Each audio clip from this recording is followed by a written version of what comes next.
Hello everybody, Bill Sky the Rust Guy, and what we're going to talk about today is we're going to talk about simple arithmetic, simple mathematics, maybe a little bit more advanced mathematics too, but not like crazy advanced, but just the basics of doing math in Rust. Now if you haven't looked at my other videos, you might want to take a look at those about inputting data, doing printing of data. It's very important to have those basics down before you actually start playing around with math and investigating it yourself.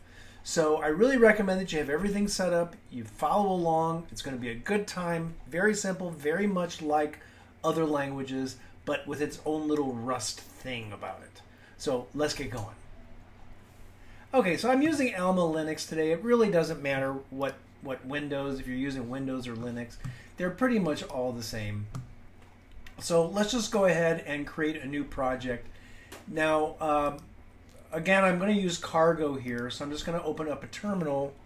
I'm going to go to my documents folder, and I believe I call them Rust Projects. Yep. And I'm just going to create a project using cargo. So I'm going to say cargo intro to math. Oh, I forgot to say new. Cargo new. Okay. And that created my intro to math directory. So I'm going to change directory. Actually, I'm going to get out of that. And what I'm going to do is I'm going to go to my file browser. And I could have done it all with the command line, but a lot of people don't like that. So I'm going to go down here to Rust Projects. I'm going to go to Intro to Math, go into SRC, and I'm going to right click and open this up with Genie, my favorite editor. You can use any editor. Actually, whoa, time out. Genie is not my favorite editor. Vim is my favorite editor. But it doesn't matter, right? As long as you're able to edit things. Okay, so I'm going to go ahead and leave that main.rs. I'm going to go down here to the terminal. And again, you also could be using Visual Studio Code. No problem if you want to use this. Use that as well. So let's go ahead to that directory. Go to the host directory, and then I'm going to say cargo build. Okay, and I'm going to say cargo run, and you can see hello world down here. So it works out just great. Cargo is a great tool. All right, so let's do some simple math. Now, before we actually do math, let's go ahead and create some variables and put some data in them. So I'm going to create a mutatable variable called int1. I'm going to make 64 bits, and I'm going to make it equal to 0. Then I'm going to create another one, a floating point. Make that floating point f64. Make that equal to 0, and let me float 2. Let's do another one.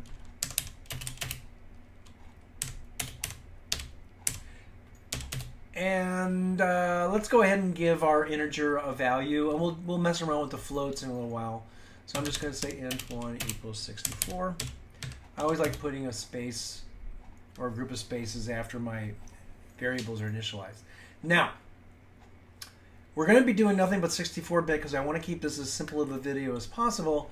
If you want to see how to convert from 64-bit to 32-bit, from integer to float or float to integer, whatever you want, take a look at my previous video. There will be a link in this video on how to cast those into different types. So go ahead and do that. We're going to be sticking with 64-bit now, but like I said, I do have another video on how to change data types. Okay, so let's do another one. So let's go ahead and do some simple math.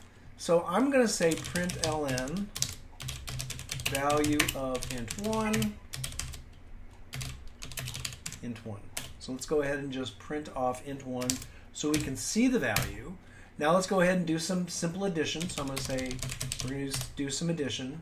I'm going to say int1 plus equals 1. Now, in C and C++, if you're familiar with those languages, I believe Java is the same way, you can say int1 plus plus.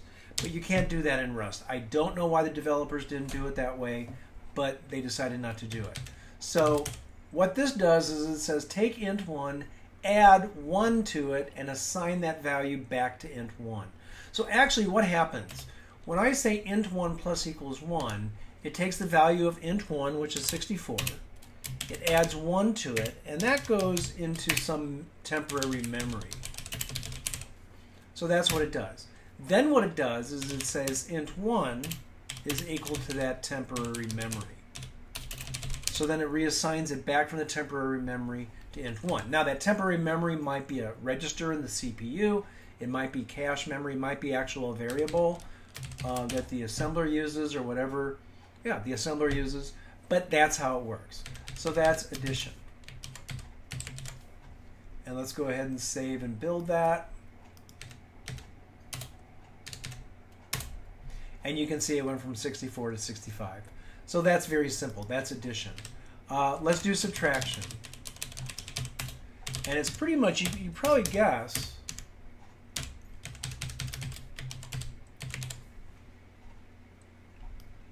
I believe in Genie you can even do a cargo build from the menu. And I don't know if you can do a run from there. Oh, you can do a test. I'm not sure what that's doing. But anyway, I like doing everything from terminal. And you can see that the subtraction is the same way. So addition, subtraction. Now there's another way that you can do addition, subtraction, and that would be to say int 1 equals int 1 plus 1. So that's yet another way to do it.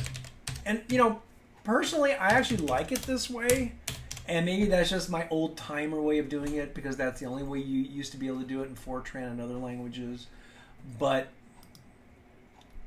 it doesn't matter. It takes up the same amount of space in the program. It doesn't make it bigger or smaller.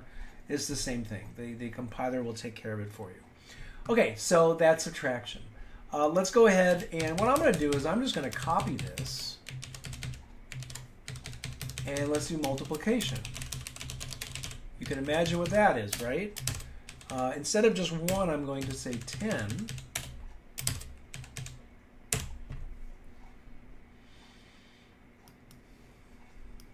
Go ahead and build it, run it, and oh, did I print it?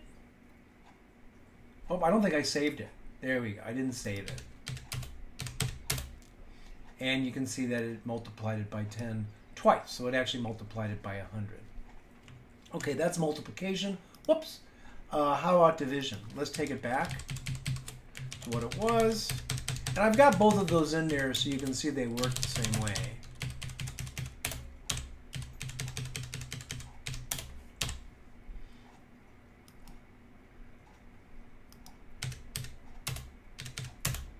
And you can see the division works as well. Okay, so that's very simple. Addition, subtraction, multiplication, and division. Now let's do another one. Let's do something a little bit more interesting. Let's do exponentiation. Let's actually take something to the power. So what I'm going to do is I'm going to copy this, and we're going to call this exponentiation. And let's take it to the power of 3.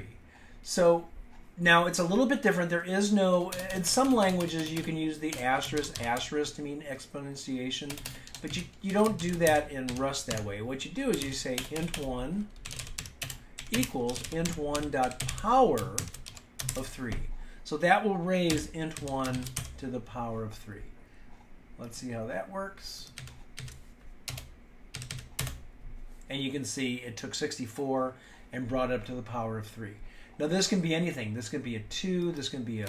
let's see what happens if I take it to 50. I might have an overflow. I might not. Let's take a look. And we actually got an overflow of some type. Yep, thread panicked. Attempted to multiply with an overflow. So it just got way too big. So we're going to talk about how to capture those errors in Rust in a later video. But for right now, just be aware that if you're having the user type some value in to raise the number 2, let's say you're creating a power, you're creating a calculator, you might want to check to make sure that you don't allow them to type in something so large that it will cause a problem. I think 5 will work. Let's see if 5 will work. Notice the compiler lets you do it, but when you tried to run it, you had the problem. Okay. So that was the exponentiation. Let's try square root. Let's try to take the square root. So I'm going to copy this. And let's just call this square root. I'm putting in those comments just because it's useful. And let's go ahead and give int1 a value that we're going to be able to recognize the square root very easily. So I'm just going to give it the value of 9. And then I'm going to go ahead and I'm going to say int1 is equal to int1 dot sqrt, and then we're going to print int1. So let's see what happens. This is going to surprise you a little bit. Let's go ahead and build it.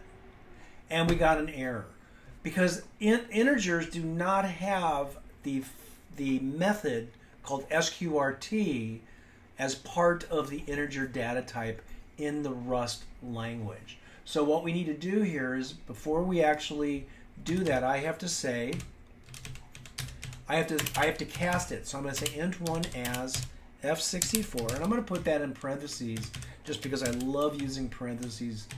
So what that's going to do is it's going to take int1, it's going to cast it as a floating point 64, then we're going to say .sqrt, and then we want to take that result and convert it to an integer of 64 bits. Pretty neat, I think. So let's go ahead and build that now. Let's run it, and you can see value of int1 is now equal to 3. So again, sqrt is not part of the integer methods for integers. You have to convert it to a floating point and then to an integer. Now, other languages might do the exact same thing, but they do it underneath the covers. Rust is a little bit more cryptic when it comes to that. Okay, what if we want to take the nth root? So I'm going to go ahead and I'm going to copy this code, and let's take the nth root. All right, and what I'm going to do is I'm going to use floating point just to keep things simpler. I'm going to say float1 is equal to 1,000. Okay, and then I'm going to say, I don't know if we have to say float1. Well, let's see what happens. So I'm going to say float1 equals power f float1. And we're going to talk about what these are in just a minute. Let's save and build that. And we have an error because pow_f means pow float. And you have to somehow say to the compiler, I want to use the floating point library or the floating point methods that are assigned to that. So I'm going to say floating 64 : That means go to a data type floating 64 and run the pow_f function. And what we're going to do is we're going to send it two arguments. We're going to send it the float that we want to convert, and then we're going to send 1 divided by 30 or 1 divided by 3. Now, why do we have to do that? Well, there really is no nth root function, but the nth root of any number is the power of that number, or is the number raised to the 1 over that power. So for instance, what we're doing here is we're saying that I want to take the number 1,000 and I want to raise it to the power of 3. Well, or I want to take the square root. I'm sorry, I really can't show that symbol here, but I believe it's something like 3 and I don't know how I could do this. So kind of think of that as a square root, these two characters right here. So I want to take 1,000 and I want to get the third root, or the 3rd root of the number 1,000. And to do that, I can raise it to the power of 1 over that power, that root that we're looking for. So you take the power of float1 and you raise it to the power of 1 over 3. Now, if we were wanting to get the 4th root of the number, we would go ahead and say 1 over the 4th. So that's just a simple little mathematical trick that we do. Okay, let's save and build that. Built just fine. Let's run it. And you can see that, actually, let's see what we've got here. It might be a good idea. Oh, see, we keep doing, we need to do float1. So I need to change this to float1 to print. Yeah, that didn't look right. All right, there we go. So 1,000, the third root of 1,000 should be what? 10, right? But it's really not. It's 9.9999998, and that's because the number 10 after the calculation cannot be stored in the CPU perfectly accurately within the floating point unit. So that's why you get that. Okay, I'll try to remember to put a link into the video notes about where that mathematical trick came from, but there really is no nth power feature. Okay, in Rust. All right, so now let's do modulus. So I really like modulus. Very, very useful. So what is modulus? Modulus is get me the remainder of a number. Okay, so I'm going to say int 1 is equal to, let's just say 17, give it some number. And then I'm going to say int 1 is equal to int 1, 3. So what this is doing is it's taking int 1, dividing it by 3. It's not actually modifying int 1, but it's taking the value inside of int 1, which is 17, dividing that by 3, and it's not putting that back into int 1, it's putting the remainder of that division. Okay, so it's not going to actually divide int 1 on the left side, but it's going to take the remainder of int 1 divided by 3, and it's going to put it into int 1. And let's go ahead and print that.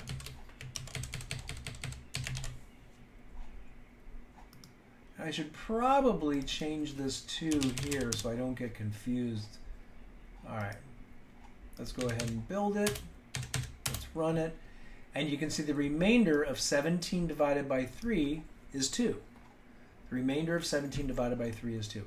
Now, I've had people asking me, why is modulus so useful? Well, modulus is unbelievably useful for converting one number system into another. So let's say if I wanted you to convert decimal into octal or decimal into binary. Using modulus, you can actually do that very simply. And if you want to know how to do that, Bill Sky, the assembly guy, that playlist, I actually show you how to do that. So, go ahead and take a look at that if you're really interested. It is very interesting how that works. Okay. Very simple arithmetically, but it is interesting. Okay, so let's do some geometric functions in Rust. So the first thing I'm going to do is I'm going to do the function sine. I want to take the sine. Now, you must convert, if you're going to do this with an integer number, you must convert it to 64-bit first. I should say floating point 64-bit or real 64-bit before you do that. So we're going to go ahead and do that. So let's say I'm going to make float 1 equals to 90. I'm then going to say float 1 equals float 1 dot sine. So what that's going to do is, because sine, cosine, tangent, arctangent, all of those are part of the floating point set of data types that must be floating point. Now, if you're going to be doing it as an integer, so I could say integer 1 equals, and I could say, how would I do this? I would say integer 1 as floating 64 dot sine as integer 64. So that is yet another way if you want to go from integer to floating point, or if you want to do a sine on an integer. So let's go ahead and print off that value. Okay, we got a little bit of an error. Let's see what the error is. Did I forget a semicolon? I certainly did. Still got an error. Oh, I'm forgetting semicolons. What's happening? All right, let's try it again. And there you go. So the sine of 90 is 0. Let's try something else there. Let's try the sine of 82.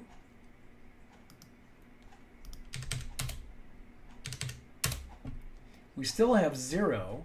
So instead of doing the integer, let's go ahead and comment that out. Let's change that to 90.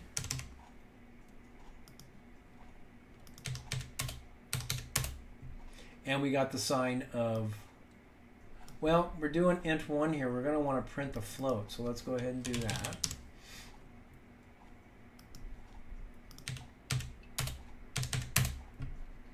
And there we go. So we get the sign. Now, you might ask, why did we get zeros for the integer? Well, remember, because we converted the integer to a floating point, we took the sign, we then converted it back to an integer. 0.89399666636, that big long number, it doesn't have any integer portion to the number, so it just chopped it off. So that's why in this case it didn't work. So, but you know, I've got the code there to show you how to do it. Okay, what about cosine? So cosine is pretty much the same way. I'm just going to copy that. And instead of sine, we're going to say cosine.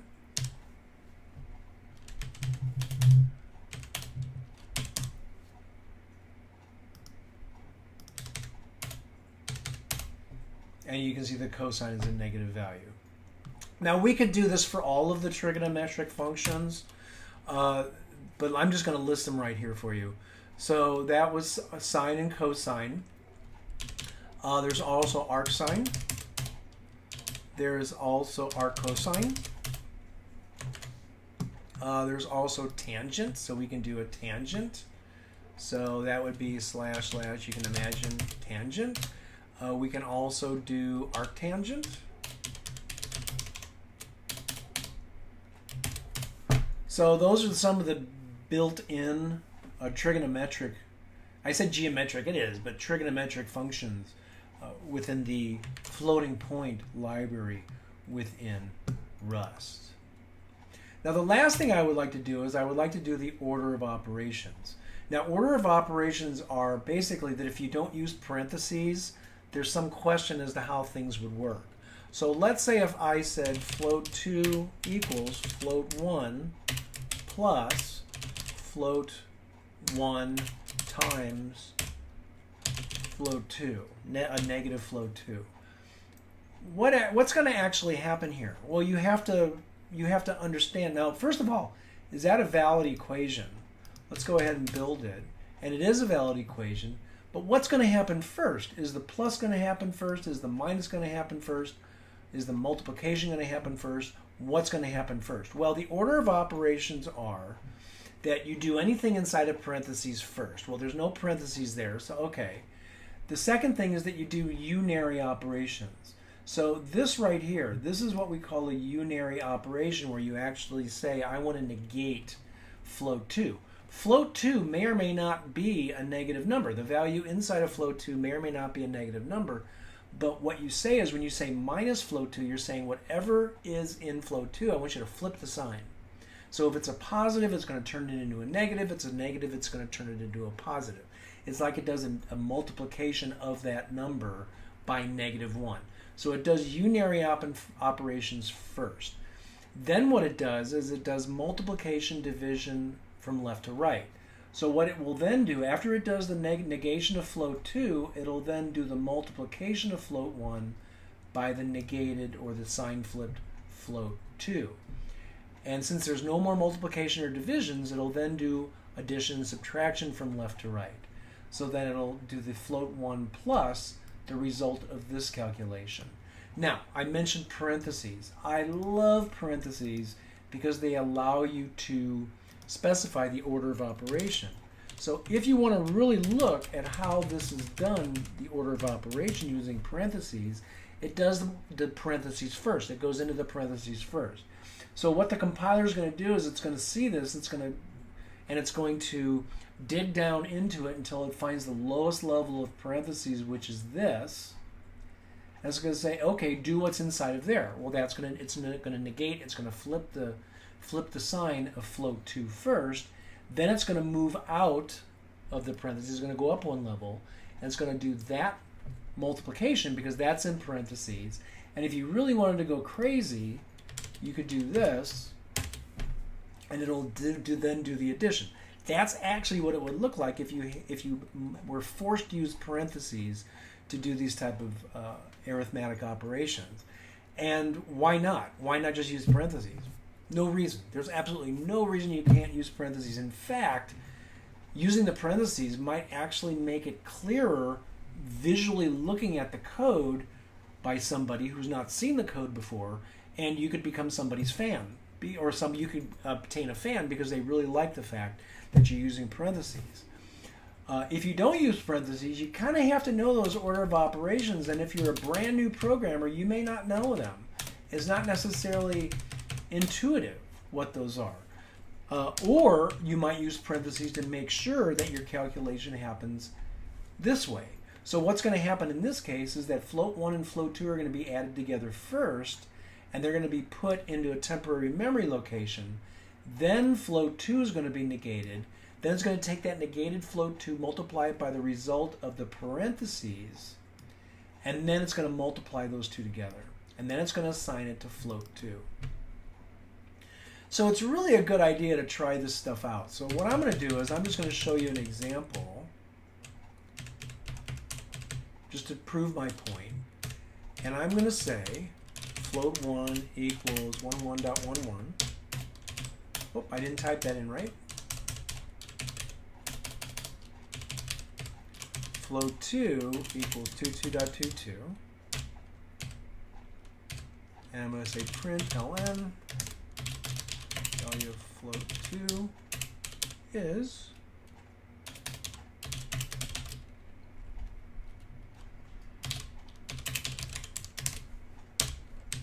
okay. Now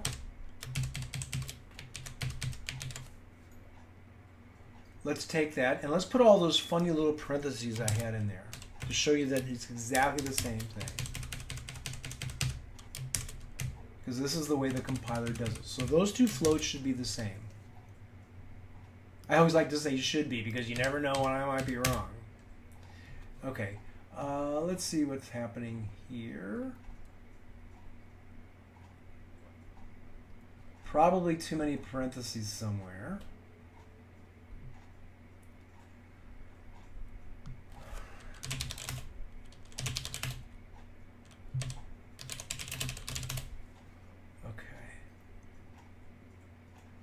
Yeah, look at what the compiler's doing. The compiler's actually saying you don't really need those parentheses.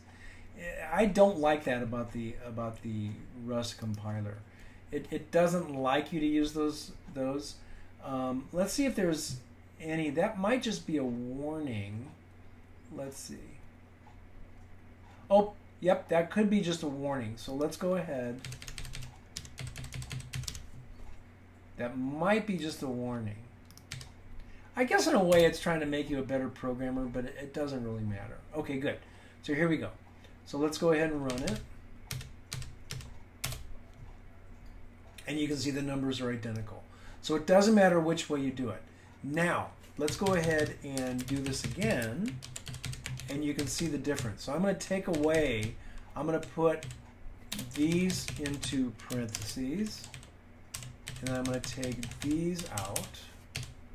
And we're going to take a look at the value. So all we did was we changed the parentheses a bit. And you can see the value is a lot different. So I personally love to use parentheses. I personally love to see parentheses in code. I remember the order of operations because I've coded for so long. You may not need it in the future as you learn more coding. But if somebody brand new, which is what's going to happen, somebody brand new at your company who's never coded before for a living, they're going to come in and have to debug your code. And if they don't understand or if they don't remember the order of operations, they're going to have to look it up. They could actually cause some problems. You might say, well, big deal, they're supposed to know it. Well, you know, I like to think of the least common denominator. What is the least amount that somebody might know about something? And if you go ahead and put those parentheses in there, it's not going to really hurt your code. It's not going to make it any bigger. It's not going to make it any smaller, but it may make it easier to read.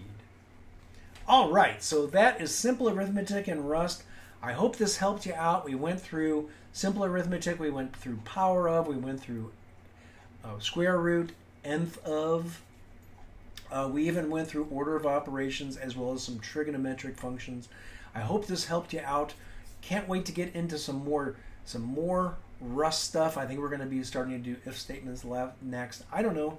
We'll see, but I hope to see you there.